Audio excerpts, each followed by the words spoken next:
দেখুন দর্শক, আজ আমরা আলোচনা করব বাংলার রাজনীতি একেবারে ভেতরে খবর, এমন এক কৌশল যা তৃণমূল কংগ্রেস কখনোই প্রকাশ্যে স্বীকার করবে না, কিন্তু যা প্রভাব পড়বে 2026 বিধানসভা ভোটের ফলাফলে।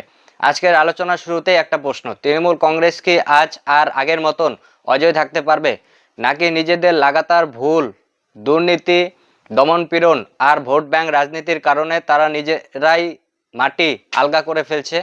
গত কয়েক মাসে আমরা কি দেখেছি? এসআইআর নিয়ে বিভ্রান্ত ছড়ানো, ভোটার তালিকা নিয়ে সাধারণ মানুষের মধ্যে আতঙ্ক ছড়ানো, শিক্ষকদের চাকরি বাতিল, যুবকদের ভবিষ্যৎ অনিশ্চিত, পুলিশ দিয়ে বিরোধীদের দমন করানো, আর সব কিছুর ওপরেই ক্ষমতা দেখানো। তৃণমূল আছে এতটাই ব্যস্ত নিজেদের ক্ষমতা আঁকড়ে ধরে রাখতে যে তারা বুঝতেই পারছে না সাধারণ মানুষের ক্ষোভ ভিতরে ভিতরে কতটা জমে উঠেছে। আর ঠিক এই জায়গাতেই বিজেপি নতুনভাবে শুরু করেছে একলা চলো নীতি। কি সব জায়গায় কাজ করে, নাকি রাজনীতিতে কখনো কখনো কৌশল বদলানো আসল লড়াই জেতার চাবিকাঠি?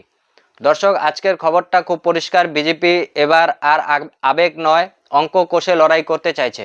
সব আসনে গিয়ে বুক ঠুকে লড়াই নয়, যেখানে প্রয়োজন সেখানে শক্তি ঢালা, আর যেখানে তৃণমূলকে দুর্বল করা যায় সেখানে কৌশলী চাল দেওয়া। সূত্রের খবর অনুযায়ী বাংলায় প্রায় 40টি বিধানসভা আসনে, বিশেষ করে মুর্শিদাবাদ, মালদা, উত্তর, দক্ষিণ 24 পরগনা সংখ্যালঘু অধ্যুষিত এলাকায় বিজেপির বাস্তবতা মেনে নিয়েছে। এই এলাকাগুলিতে বিজেপির সংগঠন এখন দুর্বল, এটা অস্বীকার করার কিছু নেই। কিন্তু প্রশ্ন হলো, দুর্বল মানেই কি আত্মসমর্পণ? না, দুর্বল মানেই কি ভুল সিদ্ধান্ত নেওয়া? একেবারেই না। বিজেপির অভ্যন্তরীণ রিপোর্ট বলছে এইসব এলাকায় বিজেপি যদি জোর করে সরাসরি লড়াইয়ের নামে তাহলে কি হবে? ভোট ভাগ হবে, আর সেই ভোট ভাগে সবচেয়ে বড় লাভবান হবে তৃণমূল কংগ্রেস। কারণ সংখ্যালঘু ভোটকে তৃণমূল বছরের পর বছর ধরে একচেটিয়াভাবে ব্যবহার করছে, ভোট ব্যাংক হিসাবে, উন্নয়নের অংশীদারি হিসাবে নয়। দর্শক, তৃণমূল কি দিয়েছে এইসব এলাকাকে? কিছু ভাতা, কিছু স্লোগান, আর কিছু বদলের নিঃশর্ত সমর্থন। কিন্তু শিক্ষা, কর্মসংস্থান, শিল্প, নিরাপত্তা কিছুই নেই। সব ক্ষেত্রে ওই এলাকাগুলো আজও পিছিয়ে। বিজেপি বুঝেছে এখানে সরাসরি সংঘাতে গিয়ে তৃণমূলকে সুবিধা দেওয়ার কোনো মানে নেই। তাই তৈরি হয়েছে নতুন ছক, নামহীন মহাজোট। খুব স্পষ্ট করে বলি, এটা কোনো প্রকাশ্যে জোট নয়, কোনো মঞ্চে দাঁড়িয়ে হাত ধরাধরি নয়, এটা একটা কৌশলের জোট।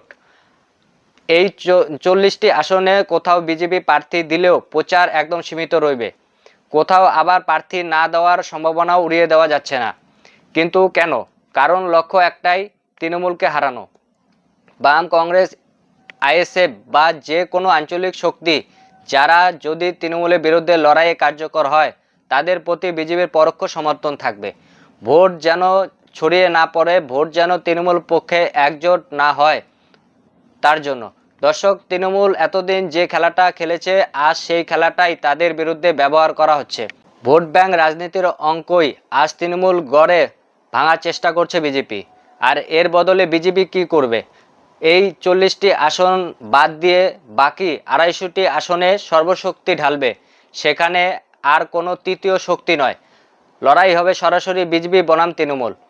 এই 250টি আসনেই ঠিক হবে বাংলার ভবিষ্যৎ। এই 250টি আসনেই ঠিক হবে দুর্নীতির রাজনীতি চলবে নাকি উন্নয়নের রাজনীতি আসবে, আর ভয় আর কাটমানি শাসন চলবে না স্বচ্ছ প্রশাসন প্রতিষ্ঠিত হবে। বিজেপির লক্ষ্য এখন শুধু আসন বাড়ানো নয়, লক্ষ্য রাজ্যের রাজনীতিতে সমীকরণ ভেঙে ফেলা, তৃণমূলের তৈরি করা কৃত্রিম সংখ্যাগরিষ্ঠতা বুদবুদ ফাটিয়ে দেওয়া।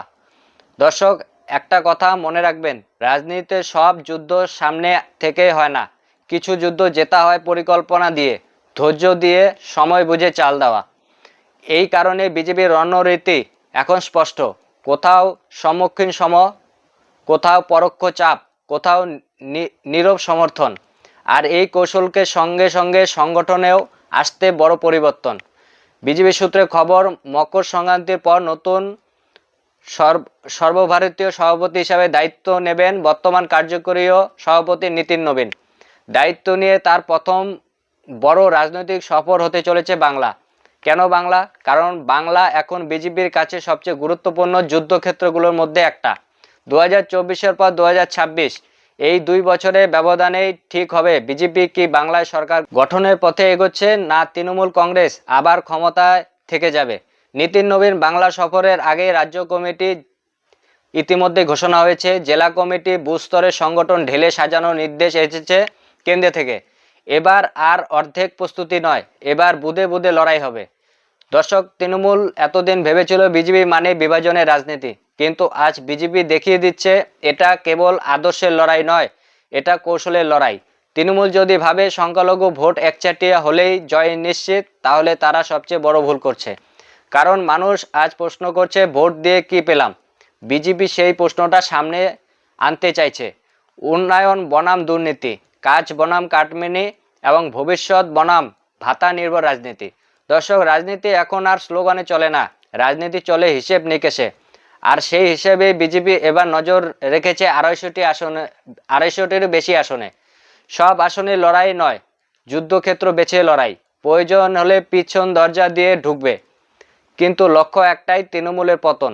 এই কৌশল সফল হলে 2026-এর পর বাংলায় রাজনীতিতে এক নতুন অধ্যায় শুরু হতে চলেছে। আর সেই অধ্যায়ের তৃণমূল থাকবে অতীতের পাতায়। আপনাদের কি মনে হয় দর্শক, বিজেপির এই নামহীন মহাজোটের কৌশল কি সফল হবে, নাকি তৃণমূল আবার শেষ মুহূর্তে ঘুরে দাঁড়াবে? মতামত জানান, আলোচনা করুন এবং বাংলার রাজনীতি এমনই ভিতরে খবর পেতে আমাদের সঙ্গে থাকুন। ধন্যবাদ।